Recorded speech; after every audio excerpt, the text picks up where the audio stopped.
Greetings everyone, Slurgical here and welcome to Modular Game Board Part 7. It's about time that I paint the Spaceport and I want to match the Spaceport to the walls that I've created. And I was just dabbling in doing that in red and various oranges. And I found out the hard way that priming the same color is important. It ended up being a bit harder to match the final result. I initially primed in a matte gray and then I picked up a matte brown that turned out to be not so much of a matte brown. You can see the little bit of a reflection on it. I want to give out a big shout out to the painters out there because they are doing an amazing job. It's not easy and it takes a very long time. I painted everything in a base red and you can still see the little bit of brown underneath from the primer. But I decided to just leave it like that and see how it goes. See how all worked out at the end. Some of those parts in there are not part of the Spaceport, but being modular, they can easily integrate. I just printed new designs for the walls, and I decided to paint at the same time as I'm painting the Spaceport. I'm just getting the foam brush ready because I'm going to be using that bright orange, and I'm going to be stapling throughout so I can have that matching the rest of the walls. You can see the stippling is pretty dramatic with the color differences between both. But as this bright orange, fluorescent orange is going to dry up, it's all going to be fading away and being just a little bit nuance of it. You can see now it has different stages of the drying, and some of it is fading away and just giving the effect that I wanted, and some of it is still quite bright. You can still see a little bit of the brown from the primer, but lesson learned. I will not be doing that in the future. So you see the difference here, how it's subdued and it's just a little bit, and how bright the other pieces are. It all evens out at the end. Now just let's look at it. It's all dried up. I'm going to be honest, I'm not 100% happy with that, but for now it will do until I revisit it in another video to dirty up everything and making it look like it has faced some harsh weather situations. I want to apologize for being a bit off camera. I thought I was on cue, but obviously I was not. So I'm showing a little bit of what I was doing all that time. There's a big portion of the video missing because of it. I think it worked out to the best because it would have been pretty boring to watch me putting gray on brown.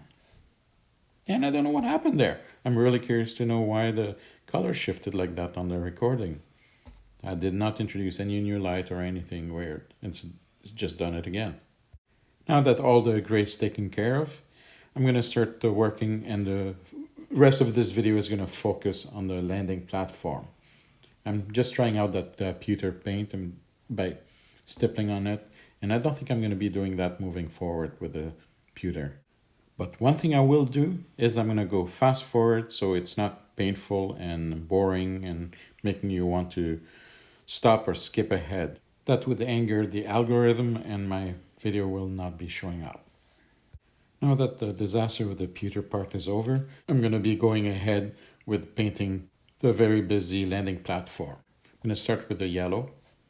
Because of the large size of the terrain that I'm designing and printing, using cheap craft paint is the best solution.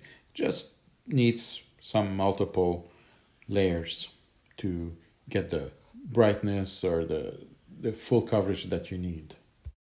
Here's a good example of the yellow.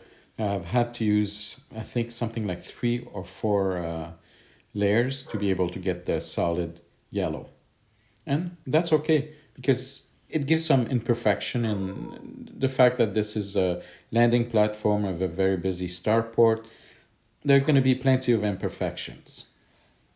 The barking that you hear on the background is our dog Quantum. He's our new addition to our menagerie of 3 dogs. The yellow is all done. I'm moving on to the red. You're going to see that all the small circles will be red and the medium-sized circles will be red as well, except for that little line in between that crosses and break the medium circles. Here it is when it's all done. Let's move on with the blue. My chunky hand and clumsy hand are making a mess with the blue. Oh, it's not yet there, but here we go. I just made a mess here. I think it's going to show up anytime now. Oh, yeah, it did, right there. That's okay. You can always clean it up. The paint is still wet. Now that everything is painted, it looks pretty clean and clear. There's the brush marks, and which is okay because I want to show this is a busy place and it's not perfect. It shows age and it's been painted over and over. For the middle part that looks like an X or a plus sign, I'll be painting it black. Initially I wasn't going to be painting this black, but the pewter stippling was really awful and really got to me and made me want to trash the whole thing. Well, not trash, but prime everything, repaint it, and make me sad for the rest of the project. Now that all that is done and really happy with the result, it's time to do the wash and stain everything, make everything ugly and dirty. But the right kind of ugly and the right kind of dirty, not the stippling pewter kind of ugly. And please don't get distracted and drink the wash by accident because I'm sure it tastes awful and there's not so many good things in it. I don't really know how to explain this, but there's something so fascinating and fun and satisfying wrecking a nice clean paint job by dabbing stain and washes and other things. You can't really identify what they are, but it's fun. Just look at how it's going. I know it's on fast forward because otherwise it will take forever. And you just have to be careful not to make it look like finger marks or just a paintbrush being there. So I'll be going over, and don't be afraid to put on the black because, black can be stained by black, just like that. I'm not too sure if I've gone overboard with this, but it looks pretty messy. And oh yeah, by the way, this cup I'm holding there, it's still not drinkable, and don't drink it. It's just the dirty water from the paintbrushes and the different color that I used. There's yellow in there, there's blue in there, there's pewter in there, and there's red in there. And it gives just that little oily feeling. It's really wet, so it will take longer to dry, but the effect is pretty cool at the end. A day have passed and everything has dried. Now I'm just going to do the gun mount or the light mounts, whatever accessory you want to put on those mounts, rotating mount. I'll be doing it in silver, and I might just leave it clear and clean like that because it's just straight metal, or I might just dirty it up. I'm not too sure yet, but for now it's going to be looking like it's just brand new paint.